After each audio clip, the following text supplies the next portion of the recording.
কিশোরগঞ্জের মিঠামাইন উপজেলা যুবদলের সভাপতি নওশাদ শিকদারের বিরুদ্ধে চাঁদাবাজির অভিযোগ এনে পিটিয়েছেন নিজ দলের নেতাকর্মীরা। বৃহস্পতিবার ৬ মার্চ দুপুরে উপজেলার মিঠামাইন বাজারের শিকদার গেস্ট হাউসের নিচতলায় এই ঘটনা ঘটে।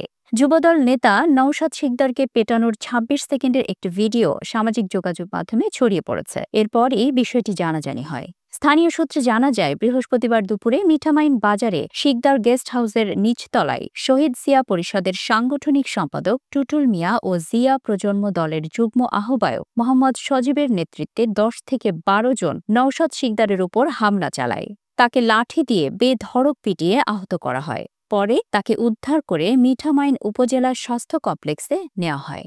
টুটুলের অভিযোগ, ১ মাস আগে তার দাদার দোকান জোর করে বন্ধ করে দেয় নওশাদ। দোকানটি চালু করতে হলে তাকে নগদ ১ লাখ টাকা চাঁদা দেওয়ার দাবি করেন। তবে নওশাদ শিকদার অভিযোগ অস্বীকার করে বলেন, আমি কারো কাছ থেকে কোনো চাঁদা দাবি করিনি। আমি কিছু বুঝে ওঠার আগেই হঠাৎ ১০ থেকে ১২ জন মিলে আমাকে লাঠিসোঁটা দিয়ে পেটানো শুরু করে দেয়। আমি এই বিষয়ে পরবর্তী আইনি ব্যবস্থা নেব।